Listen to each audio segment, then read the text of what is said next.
The next question goes first to Senator Vargas. Despite record cash reserves and budget surpluses in the local and state level, Nebraskans face one of the highest tax burdens in the Midwest, which is largely a state and local issue. But what can Congress do to help provide or promote meaningful tax reform to Nebraskans? Senator Vargas. You know, I've worked my entire career in the Nebraska legislature to try to fight on behalf of working families. And it's because I'm a working parent. I have my daughter Ava and my son Luca. And I want to make sure it's easier for them. And we've been listening to voters, not to polls, not to anything else, but listening to them, because this community, they're hurting right now. And then my experience in the legislature has been balanced budgets, controlling our spending. And because of that, we were able to provide historic tax relief. And I bucked my party to do that. And even when we were working on creating job creation just 2-3 years ago through our tax incentive work, I made sure we had fiscal guardrails to make sure that we were not overspending. It's clear we need to send a leader to Congress that has experience of bucking their party to then control spending and investing and putting money back in people's pockets. But unfortunately, Congressman Bacon has had the opportunity to make it easier for working families.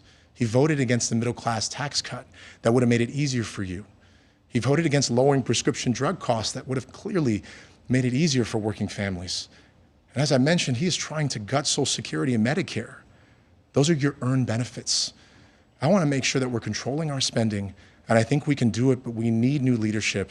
And that's the reason why I'm running for Congress, because I'm never going to forget where I came from. I'm going to fight for you no matter what. Congressman Bacon. We'll start off with that last comment. He's going to fight for you no matter what. He has voted present, not voting, or skipped votes almost 20% of the time. He has been AWOL almost 1 day out of 5 voting, so he's not out there fighting for you. He's trying to dodge votes that are unpopular, or he doesn't want to take a stand one way or the other way. I was the 12th most bipartisan member of Congress, according to Georgetown University. The Common Ground Committee said I was the #1 elected official in America for seeking common ground and consensus. But I want to talk specifically about a couple of his comments I find are just inaccurate and deceptive. He wanted a $600 million tax increase, income tax increase, on Nebraska. It would have made us the 5th highest income tax state. And this is his bill. He wanted us to be the 5th highest income tax state in the country, behind his home state of New York, which is #4. He also voted for a $321 million tax surplus, income tax surplus tax.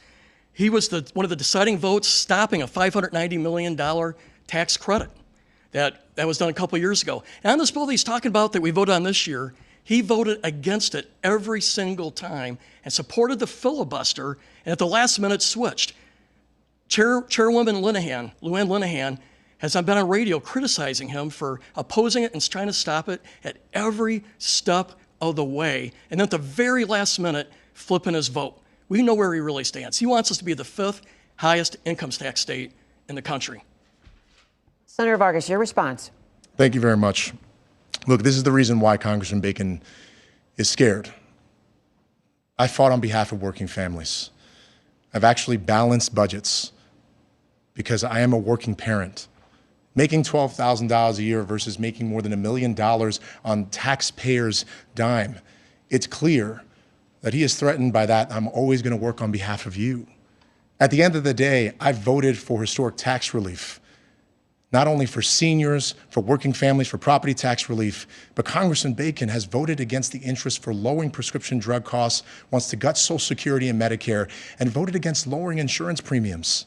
He's trying to hide the fact that he did that against you, and I'm always going to stand up for you, no matter what. Congressman, your response. I want to talk about him being recognized by the Americans for Taxpayers, or AFP, I should say, Americans for Prosperity. 1 year, when the year that he decides he wants to run for Congress, he hits 80. The 2 years before that, he averaged 43%.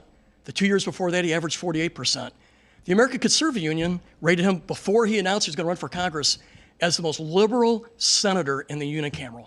He was ranked 49 of 49 on a conservative rating, the most liberal there. So now that he's running for Congress, he fights tax reform at every step and at the last minute flips. But let's remember, it was his bill that wanted us to be the 5th highest income tax state in the entire country.